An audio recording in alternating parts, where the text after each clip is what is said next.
আসসালামু আলাইকুম। আমি মুস্তাফিজ আপনাদের সাথে বরাবরের মতোই আছি। ইতিমধ্যে আপনারা উমরা সংক্রান্ত আমার বিভিন্ন ভিডিও দেখেছেন এবং আমাকে যথেষ্ট ভালোবাসা দিয়েছেন। আমি আপনাদের কতটুকু উপকার করতে পারছি সেটা আমি জানি না। আজকে আমি আপনাদের জন্য নিয়ে এসেছি উমরার আপডেটেড ইনফরমেশন, এবং আপনারা যারা আমাকে বিভিন্নভাবে মেসেজে জানিয়েছেন উমরার বিষয়গুলো জানতে বা বিভিন্ন প্রশ্ন করেছেন, সেই বিষয়গুলো নিয়ে আজকে আমি আমার পর্বটি সাজিয়েছি।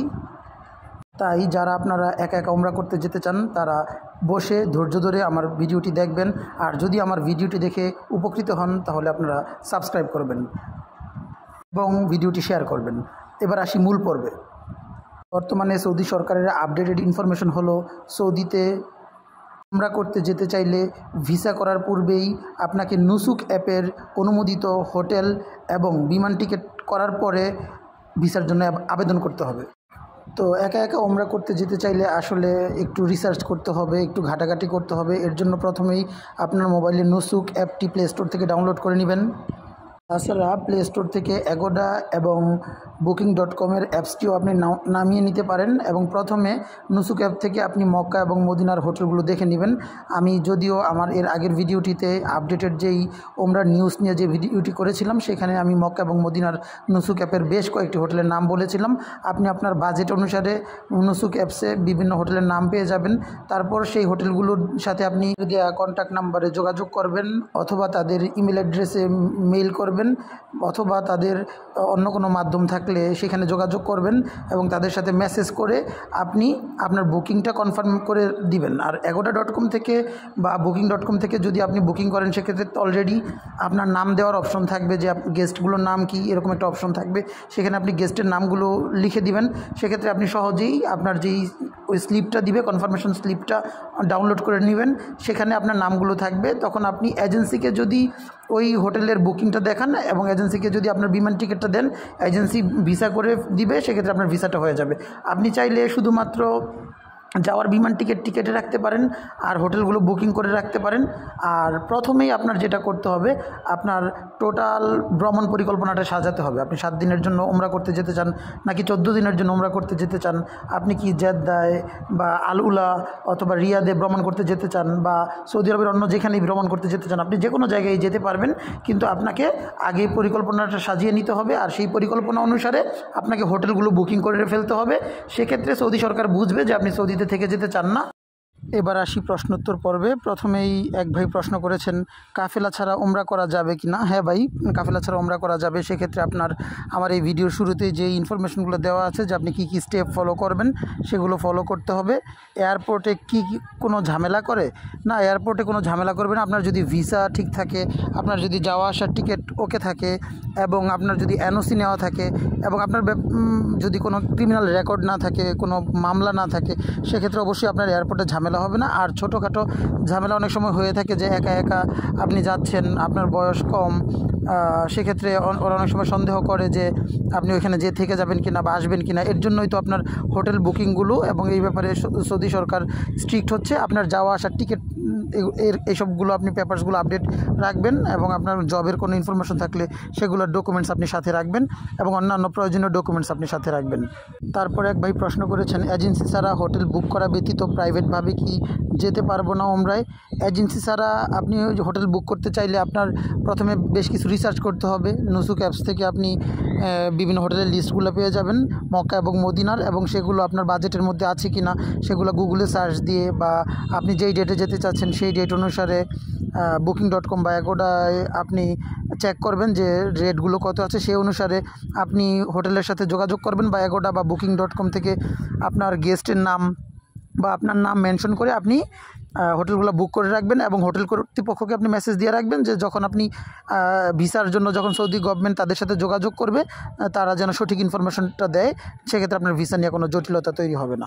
আরেক ভাই বুকিং করেছেন, আল কিসওয়া টাওয়ার থেকে আয়েশা মসজিদ যাওয়ার জন্য কোন বাস কোথায় পাবো?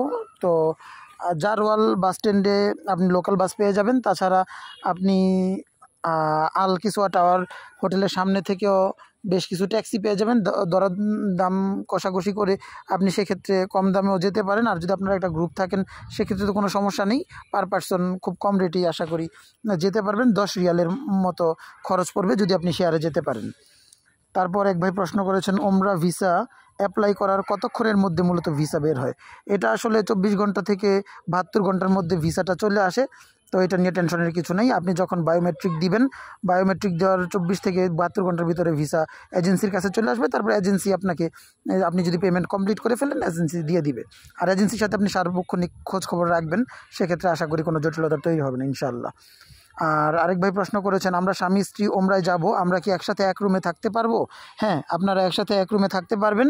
সেক্ষেত্রে আপনারা হোটেল যখন বুকিং করবেন তখন আপনাদের হাজব্যান্ড ওয়াইফ দুইজনের নামই উল্লেখ করে দিবেন এবং আপনাদের দুইজনের ভিসারও একসাথে পেয়ে যাবেন এবং আপনারা ওইখানে একসাথে যেয়ে থাকলেও সমস্যা হবে না। দুইজনের ক্ষেত্রে অনেক সময় সমস্যা হয় যে 3 বেডের বা 4 বেডের রুম ভাড়া নিতে হয়। সেক্ষেত্রে 3 বেড 4 বেডের ভাড়াটা একটু বেশি পড়ে যায়, কারণ এক রুমে যদি 3টা বা 4টা বেড থাকে সেক্ষেত্রে ভাড়া একটু বেশি হয়। আর 2 বেডের রুমগুলো সাধারণত তাড়াতাড়ি ভাড়া হয়ে যায়, কারণ 2 বেডের বা 2 জন স্বামী স্ত্রী এরকম অনেক থাকার কারণে রুমগুলো দ্রুত ভাড়া হয়ে যায়। আরেক ভাই প্রশ্ন করেছেন ইমিগ্রেশন থেকে কি কাউকে ফেরত পাঠায়? হ্যাঁ, কেউ যদি সন্দেহজনক কোনো কাজ করে বা তার আচরণবিধি যদি ওদের পছন্দ না হয়, সেক্ষেত্রে তারা বিভিন্ন ধরনের পদক্ষেপই নিতে পারে। তাই আপনি আপনার সকল ডকুমেন্টস আপনার সাথে রাখবেন, ইনশাল্লাহ কোনো সমস্যা হবে না। সিঙ্গেল ওমরা করতে গেলে ঝামেলা করে কিনা? সিঙ্গেল ওমরা করতে গেলে ভাই কোনো ঝামেলা করে না, যদি আপনার ডকুমেন্টসগুলো ঠিক থাকে এবং আপনি তাদেরকে বোঝাতে সক্ষম হন যে আপনি ধর্মীয় কারণেই যাচ্ছেন, সেখানে আপনার থাকার কোনো ইচ্ছা নেই, আপনার দেশে আপনার কাজকর্ম রয়েছে এবং আপনার হোটেলগুলো সব বুকিং রয়েছে, আপনার ভিসা ঠিক আছে, তাহলে আশা করি সমস্যা হবে না। আর এইসব জটিলতা যেন না হয়, এর জন্যই সৌদি সরকার এটাকে সহজ করার জন্যই বর্তমানে ভিসা প্রক্রিয়ার আগেই হোটেল এবং এয়ার টিকিটগুলো কনফার্ম করতে বলেছে। আর আপনি অবশ্যই যাওয়া আসার টিকিটগুলো কেটে নেবেন। তারপর এক ভাই প্রশ্ন করেছেন সৌদি থেকে গোল্ড কেনার ব্যাপারে জানাবেন। জি ভাই, সৌদি থেকে আসলে ভালো গোল্ডই পাওয়া যায়, কিন্তু এখানে কিছু সমস্যা রয়েছে। সৌদি থেকে যদি আপনি গোল্ড কিনেন, সেক্ষেত্রে ওদের দোকানগুলো থেকে কেনার সময় ভ্যাট দিতে হয় বা মজুরি দিতে হয়। সেক্ষেত্রে সব মিলে দেখা যায় বাংলাদেশ থেকে আপনি যে এইখানে যেই দামে গোল্ড পাচ্ছেন, যখনকার যে রেটটা থাকবে এর চেয়ে 10,000 টাকা 5,000 টাকার মতো ভরিতে বেশি পড়ে যায়। তো তাছাড়া তাদের ভাষাগত কিছু সমস্যা থাকে তাদের সাথে কমিউনিকেশন করার।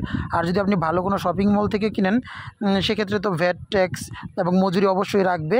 তো আপনি কথা বলে ভালো করে দামাদামি করে রেট জেনে তারপর নেবেন, সেক্ষেত্রে আশা করি সমস্যা হবে না। আর অবশ্যই ভালো কোনো দোকান থেকে যাচাই করে নেবেন। আচ্ছা, তারপর ভাই প্রশ্ন করেছেন যাওয়া এয়ার আরাবিয়া আসা সৌদি এয়ারলাইন্স, এতে কি বোর্ডিং দিতে কোনো সমস্যা করতে পারে? হ্যাঁ, অনেক সময় এতে বোর্ডিংয়ের সমস্যা হয়। আর বিমানের টিকিট সাধারণত ওমরা ভিসার ক্ষেত্রে একই পিএনআরে যদি হয়ে থাকে তাহলে ভালো হয়। পিএনআর মানে হচ্ছে বিমানের এয়ার টিকিটের একটা নাম্বার থাকে, এয়ার টিকিট কাটার পর ওইখানে পিএনআর দিয়ে দেখবেন যে একটা নাম্বার দেওয়া থাকে। তার মানে আপনার যদি একই পিএনআরের টিকিট করা থাকে তাহলে আপনার সহজ হয়। তার মানে যাওয়ার সময় একটা পিএনআর থাকবে, আসার টিকিটে আরেকটা পিএনআর থাকবে। কিন্তু আপনি যদি ট্রানজিট টিকিট কাটেন, সেক্ষেত্রে আপনি দেখা গেছে ঢাকা থেকে দুবাই আপনি একটা পিএনআরে গেলেন, টিকিট থাকলো, আবার দুবাই থেকে আরেকটা এয়ারলাইন্সে থাকলো, সেক্ষেত্রে আপনার জটিলতার সৃষ্টি হয়, অনেক সময় আপনাকে ওয়েট করাতে পারে। আচ্ছা, তারপর এক ভাই প্রশ্ন করেছেন 3 জনের ওমরা ভিসা করতে চাই, দয়া করে প্রসেসটা বলবেন। ভাই, এই সংক্রান্ত আমার চ্যানেলে বেশ কিছু ভিডিও রয়েছে। তাছাড়া এই ভিডিওর শুরু থেকে আপনি যদি একটু আবার খেয়াল করে শুনে আসেন, ইনশাল্লাহ আপনি আপনার তথ্যের উত্তর পেয়ে যাবেন। আচ্ছা, তারপর এক বোন প্রশ্ন করেছেন ভালো মানের বোরকা কোথায় পাবো? আসলে ভালো মানের বোরকা বিভিন্ন জায়গায় পাওয়া যায়, সৌদি আরবের জেদ্দায়, মক্কায়, মদিনায় বিভিন্ন জায়গায় রয়েছে। তো সেক্ষেত্রে দোকান ভেদে দামের পার্থক্য এবং মানের পার্থক্য হতে পারে। আপনারা কাপড় দেখে এবং কয়েকটা দোকান যাচাই বাছাই করে কিনতে পারবেন। মক্কার ক্লক টাওয়ারেও কিনতে পারবেন। আসলে ওমরা করতে যে শপিং করার টাইম বের করাটাও জটিল, আর ওইখানে যেহেতু আমরা সব কিছু চিনি না, আমাদের জন্য আসলে এটা বেশ ঝামেলার হয়ে যায়। তারপর এক বোন প্রশ্ন করেছেন ওমরা 15 বা 18 দিনের প্যাকেজ, এখন খরচ কত? ভাই, ওমরা যদি আপনি করতে চান, এটা আপনার উপর নির্ভর করবে। আপনি চাইলে 3 দিনে, 2 দিনে, 1 দিনেও ওমরা করে চলে আসতে পারবেন। আবার আপনি চাইলে 7 দিনে ওমরা করে মক্কা মদিনা ঘুরে জিয়ারতের স্থানগুলো দেখেও চলে আসতে পারবেন। আবার আপনি যদি চান যে আপনি 30 দিন থাকবেন, সেটাও সম্ভব। তো 14 দিনও সাধারণত মানুষ থাকে।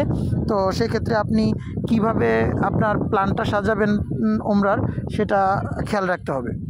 আপনার ট্যুরের যে রুটিনটা, এই রুটিনটা আগে আপনি সাজিয়ে নেবেন, তাহলে আপনার সহজ হয়ে যাবে আপনার প্ল্যানিং করাটা। আর মক্কা মদিনায় জিয়ারতটাও করে আসতে পারবেন। সেক্ষেত্রে আপনার 7 দিন 14 দিনের উপর নির্ভর করবে। যদি আপনি 14 দিন থাকেন তাহলে 1,50,000 টাকায় মোটামুটি ইনশাল্লাহ আপনি আপনার ওমরা সম্পন্ন করতে পারবেন। এক ভাই প্রশ্ন করেছেন, লাগেজের ওজন 2-1 কেজি বেশি হলে কি সমস্যা হয়? না ভাই, কোনো সমস্যা হয় না। এটা আসলে এয়ারলাইন্সের উপর নির্ভর করে।